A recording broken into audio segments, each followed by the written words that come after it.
Se encuentra con nosotros precisamente la titular de la Comisión Nacional de Búsqueda, Carla Quintana, a quien le damos la más cordial bienvenida. Carla, muy buenos días, bienvenida. Buenos días, Ernesto, aquí en tu auditorio. Ya, bueno, pues para no perder la costumbre, pues a Carla la agarramos en carretera, así que anda ahí manejando, afortunadamente va con las manos libres, así que puede seguir manejando y dialogando con nosotros.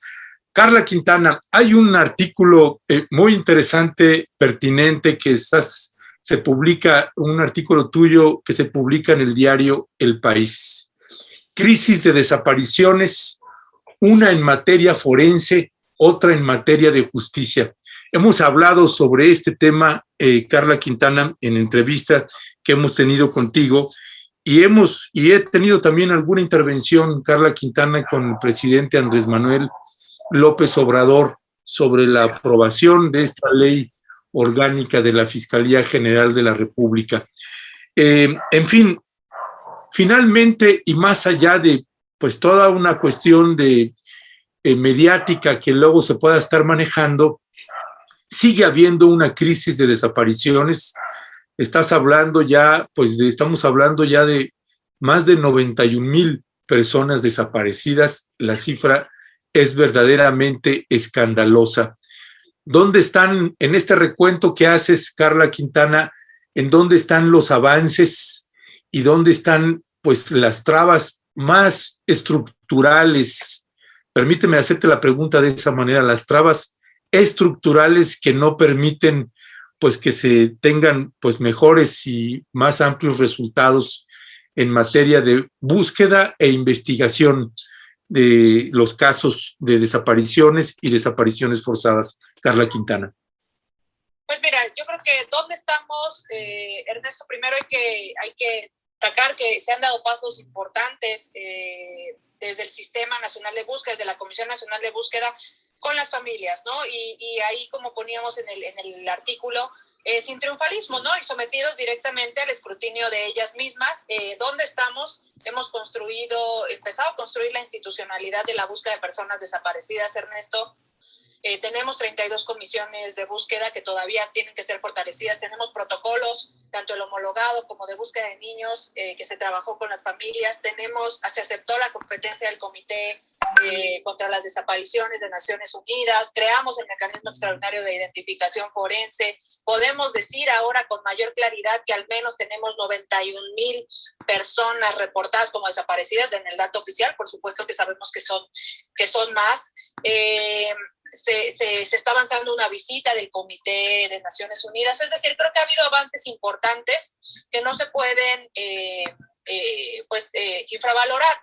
Sin embargo, ante la pregunta que haces, Ernesto, pues no se puede hablar de desaparición, de crisis de desaparición de personas si no hablamos de otras dos crisis principalmente que caminan de la mano, que es la crisis forense y la crisis en materia de justicia, ¿no? Tenemos entre 94 y 98% de impunidad, Ernesto, tú lo sabes bien, lo has documentado, y las familias de personas desaparecidas te lo dicen día a día, ¿no? No ha habido avances en la carpeta, no ha habido avances. Tenemos decenas de miles de cuerpos sin identificar. Por otro lado, no solo nos recordamos los trailers, ¿no? Si tenemos cuerpos en pisos en los servicios médicos forenses, no hay una base de datos genética unificada, hay centenas de kilos de restos óseos calcinados, etcétera, etcétera. Y cuando preguntas de los retos estructurales, pues claramente es que en las otras dos vías no ha habido avances, ¿no? Esto hay que decirlo, hay que reconocerlo. El mecanismo extraordinario, como su nombre lo indica, pues es una respuesta fuera del ordinario, construido con las familias, con las organizaciones internacionales, con algunas autoridades, para empezar a combatir esta crisis forense. Pero esto es una obligación del Estado, como también lo es pues acceder a garantizar el acceso a la justicia y a la verdad y a la reparación. Y en ninguna de las otras vías se está avanzando. Insisto, no se trata de ser triunfalistas con lo que hemos logrado. Creo que han sido pasos importantes y fundamentales en empezar a consolidar un sistema de búsqueda, pero que si no se acompaña de reformas estructurales, incluso legislativas, Ernesto, hay que decirlo, para empezar a dar una respuesta a esta crisis que es titánica y que implica un horror de tener al menos 91,000 personas, familias, recordemos que no son cifras, a quien les hace falta un ser querido, y yo sumaría ahí transversalmente, Ernesto, que lo dijimos también el día de ayer, pues transversalmente la falta de indignación social, ¿no? Esto no quita, por supuesto, las obligaciones que tenemos las diferentes autoridades a los diferentes niveles, los tres poderes, pero sí también algo que observamos desde la Comisión Nacional de Búsqueda es la falta de indignación social, la falta de reclamo y la falta de búsqueda y de exigencia de verdad y justicia por parte de la sociedad. Carla, le saluda Alberto Nájar.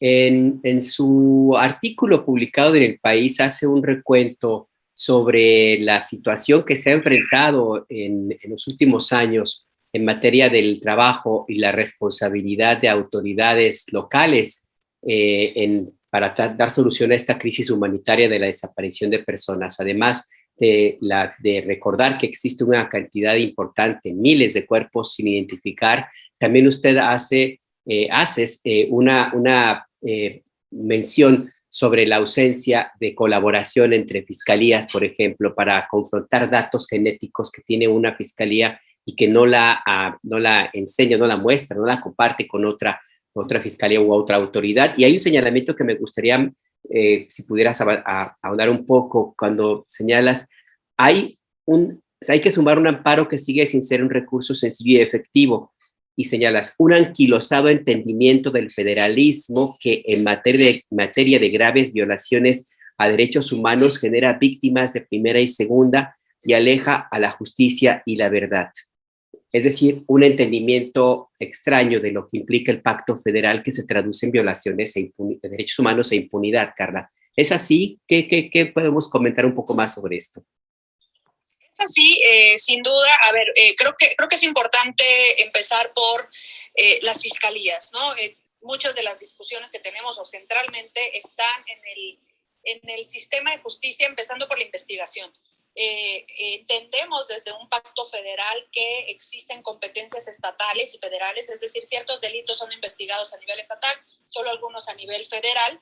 ¿Y esto qué ha ocasionado? Uno, que no se entienda que las graves violaciones a derechos humanos no tendrían que tener esta división competencial, porque además esto produce en la práctica, por ejemplo, que se trate diferente, no solo desde la investigación, sino desde el acceso a la justicia, el acceso a atención victimal. Si la persona, por ejemplo, fue desaparecida por un policía municipal, que si fue por un miembro de las Fuerzas Armadas. Así de sencillo y así de duro es en la práctica, ¿no? Entonces, evidentemente, las víctimas federales tienen mayores accesos, con todas las críticas que se tengan al respecto, que las víctimas a nivel estatal y pues víctimas de tercera, las que nunca llegan a ningún lugar. Y esto digamos, ¿qué consecuencia tiene esto? No solo en la atención a las víctimas, sino sobre todo en las investigaciones. Las desapariciones, las graves violaciones a derechos humanos no se cometen de manera aislada, y así lo entienden todas las fiscalías. Las fiscalías investigan de manera aislada, como si los casos fueran únicos e irrepetibles, ¿no? Ojalá fueran casos aislados, ojalá fueran casos excepcionales. Lamentablemente sabemos que hay un contexto, ¿no? Es una crisis en materia de desaparición, y las investigaciones están atomizadas en las diferentes fiscalías. Las fiscalías de desaparición no se hablan con las de homicidios, por ejemplo. Las de fiscalías estatales no se hablan necesariamente entre sí. Las fiscalías estatales con la federación tampoco se hablan, no comparten información, y tampoco nos las comparten a las comisiones de búsqueda, por ejemplo, para revisar expedientes, para pues, verificar información o analizar ese expediente para ver otras hipótesis de búsqueda. Y esto pues se justifica, o lo justifican en que el sigilo de la investigación, que no la hay, que no avanza, si el 98% de impunidad, no hay nada que estén protegiendo. O sí, la pregunta es qué es lo que no quieren que veamos. ¿no? Y esto por un lado, en términos de investigación, en términos de información genética, tampoco se comparte. Uno, no se toman las muestras desde un contexto masivo, es decir, se toman aisladamente, lo cual hace muy difícil científicamente hacer esta comparación, aún en el caso de que se procesaran las muestras genéticas, lo cual prácticamente no sucede. No hay una metodología nacional, la Fiscalía no ha asumido este liderazgo en hacer una metodología nacional para hacer una identificación con enfoque masivo. Y a todo esto, lo que agregué ahí, lo que agregaba en el artículo que se publicó ayer, es también pues que tendríamos que estar revisando el sistema de justicia en términos de acceso al poder judicial, ¿no? El amparo pretende ser un recurso efectivo, ¿no? Es lo que se supone que aspira, un recurso rápido, sencillo, eficaz, y sabemos que no es nada de esto, ¿no? Sabemos que es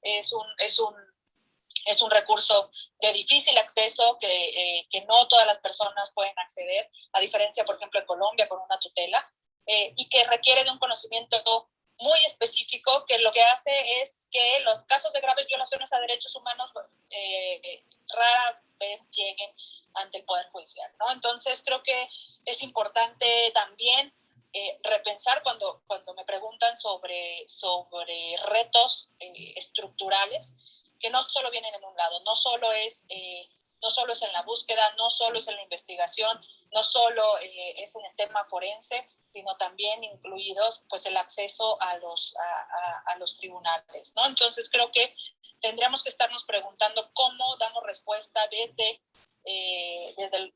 las diferentes, los tres poderes y los diferentes niveles de gobierno a estas crisis entrelazadas, como le llamamos, para empezar a de verdad pues combatirlas, ¿no? Y también, insisto, transversalmente, pues un llamado a la sociedad por una indignación que no vemos, ¿no? Que no vemos, y que seguramente si existiera, pues estas reformas estructurales serían más fácil de exigir y de implementar. Gracias, Carla. Carla, hay alguno de los párrafos que escribes en este texto y que tal vez la gente no lo tiene tan claro, pero le leo un fragmento que dice, no hay una sola sentencia por violaciones a derechos humanos con cadena de mando. El dato pues es tremendo y que creo que tendría que darse una mayor visibilidad a una afirmación de esta naturaleza, además con información pues clara y fehaciente y contundente como la que tienes. Carla Quintana, en estas reformas está entrando una nueva Cámara de Diputados a partir de mañana, ya tomaron protesta.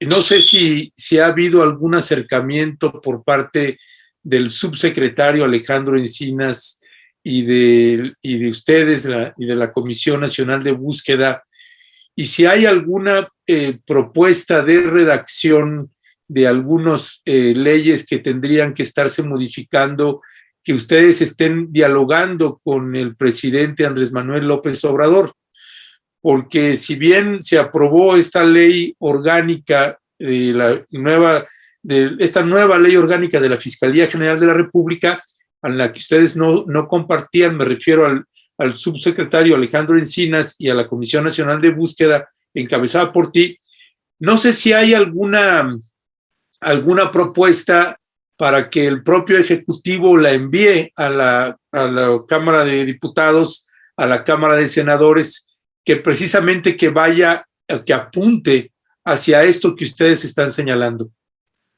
Pues mira, yo creo que primero me referiría a la cadena de mando, solo para nuestros escuchas. La cadena de mando es entender que los hechos de graves violaciones a derechos humanos no suceden de manera aislada ni solo por los autores materiales, ¿no? Quien comete la violación directa, la desaparición, la ejecución, la tortura, sino que hay un aparato que así lo permite, ¿no? Entonces, México es el único país en América Latina con graves violaciones a derechos humanos que históricamente no se ha pronunciado por cadena de mando. Las poquísimas sentencias que tenemos, siempre los perpetradores son pues el eslabón más débil, ¿no? Cuando tenemos suerte de tener una sentencia.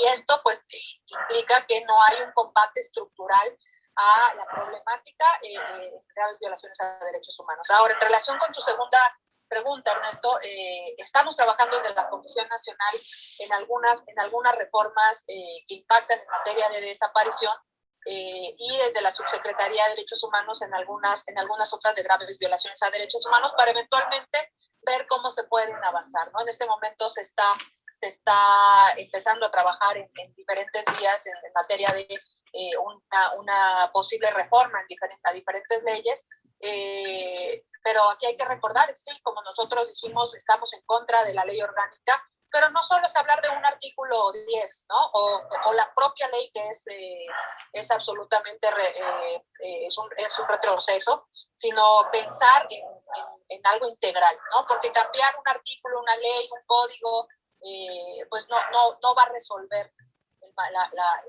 estructuralmente la problemática. Tenemos claro que la ley tampoco mágicamente resuelve todo, pero sí exigir tener una base normativa, un piso mínimo con la cual exigir de mejor manera pues el combate a estas diferentes crisis. Sí, en este artículo, Carla, también mencionas algo que me parece fundamental. Es decir, el ver esta crisis humanitaria de la desaparición de personas como un asunto de Estado, donde se involucren todos los poderes de la Unión, por supuesto, pero también la sociedad y los gobiernos locales. En ese sentido, no sé si para poder empezar a desenmarañar todo esto que existe esta red alrededor de la crisis humanitaria de la desaparición de personas, planteas algo que me parece que es básico: resolver la crisis forense, que existan mecanismos de identificación de los cuerpos que están ahí sin identificar, pues, en las morgues de todo el país, que se eliminen las trabas para la compartición de los elementos, y que dependería mucho de la voluntad, de nuevo, de las autoridades locales. Pero también yo quisiera apuntar un poco al otro tema, que es la procuración y administración de justicia. ¿Cómo hacer que las fiscalías cumplan bien su trabajo, y cómo también sensibilizar a los jueces de la necesidad imperiosa de que se entienda que si se mantiene la impunidad, no se va a resolver esta crisis humanitaria, Carla? Pues yo empezaría contestando, retomando la frase que dijiste al principio, ¿no? Tendríamos que entender que esto es un tema de Estado, no de una institución o de un poder o de una sola autoridad. No, ya tenemos una Comisión Nacional de Búsqueda, pues que ella busque. No, buscamos desde las diferentes atribuciones que tenemos las instituciones, y todos tenemos que estar involucradas, ¿no? El Poder Legislativo tiene que estar involucrado en pensar de verdad en una reforma integral que dé respuesta no solo a la crisis de desaparición, sino, insisto, a la crisis de impunidad y a la crisis forense. El sistema de fiscalías como está no funciona. No se trata de cambiar el nombre de Procuraduría, Fiscalía, si las estructuras siguen siendo exactamente las mismas, si las personas que trabajan ahí siguen siendo exactamente las mismas, si la metodología sigue siendo exactamente la misma, y si se sigue analizando los casos de manera aislada. Eso no cambia nada, o peor, cambia con una malentendida autonomía, como lo dijimos a propósito de la discusión de la ley orgánica, donde consideran que la autonomía es autocracia y no dar cuentas a la sociedad, ¿no? Entonces, se requiere de nuevas fiscalías o una institución de investigación completamente distinta, que entienda los casos desde un punto de vista contextual. Tenemos que abrir la discusión si lo que necesitamos es una fiscalía especializada en graves violaciones a derechos humanos que supere este anquilosado entendimiento del federalismo, que si es competencia federal o estatal, o tenemos que pensar en jurisdicciones especiales, que tenemos que pensar en si se acompañan de comisiones de verdad, ¿no? Tenemos que pensar también en un sistema forense nuevo que separe el tema forense de las fiscalías, ¿no? Que sea independiente. Y todo esto que estoy diciendo no es que se nos ocurra de un día para otro. Esto ha pasado en otros países donde se ha reconocido que existen estas crisis y donde la sociedad también ha exigido estos cambios, ¿no? Tenemos que construir una respuesta para México, pero parte de la premisa que entendamos que lo ordinario no ha funcionado. lo ordinario no ha funcionado y que tenemos que adaptar el derecho, ¿no? y la normativa y la forma de implementar las normas desde otra perspectiva. Ya. Carla Quintana, permíteme hacerte ya para cerrar esta entrevista una pregunta de orden interno y que tiene que ver con un cambio no menor que se da en el gabinete del presidente Andrés Manuel López Obrador. Entra Adán Augusto a la Secretaría de Gobernación, sale Olga Sánchez Cordero. ¿Qué les modifica? ¿Qué les cambia? ¿Cuál es la percepción que están teniendo ustedes ahí en la Comisión Nacional de Búsqueda y en la Subsecretaría de Derechos Humanos? Mira, lo que te podría decir es lo que el propio subsecretario Alejandro Encinas dijo ayer a propósito del mecanismo forense extraordinario, que es que pues esta es una prioridad del Estado mexicano, es una prioridad presidencial que va a seguir trabajándose de la misma manera, y así fue reiterado el día de ayer en una reunión con el presidente a propósito de la inauguración del mecanismo de verdad, justicia, memoria y reparación en relación con las víctimas de la guerra sucia, ¿no? Entonces, pues nosotros esperamos seguir trabajando de la misma manera. Ya. Pues Carla Quintana, titular de la Comisión Nacional de Búsqueda, te queremos agradecer que nos hayas tomado la llamada y pues te despedimos. Permítame usted, ahorita que todavía tenemos a Carla aquí, despedirnos y despedir a Carla, precisamente leyendo un fragmento de este artículo que ella escribe y que me parece que esta parte le compete no solamente al Estado mexicano, sino a usted y a nosotros, a todas las mexicanas y los mexicanos. Dice, transversalmente hay que añadir un elemento más, la indiferencia y el entumecimiento social. No se entiende cómo cientos de miles de homicidios con más de 91 personas desaparecidas, 91,000 personas desaparecidas, la mayoría jóvenes de entre 15 y 30 años, con miles de fosas clandestinas con prácticamente total impunidad, la sociedad mexicana prefiere voltear a otro lado. La falta de indignación social debería apelar a nuestro ser más profundo y cuestionarnos. Esto es lo que escribe Carla Quintana. Carla, te agradecemos nuevamente que nos hayas tomado la llamada, que tengas buen viaje y ahí seguimos en comunicación, Carla. Gracias. Muchas gracias, Ernesto, y a ti a tu auditorio. Hasta luego, Carla.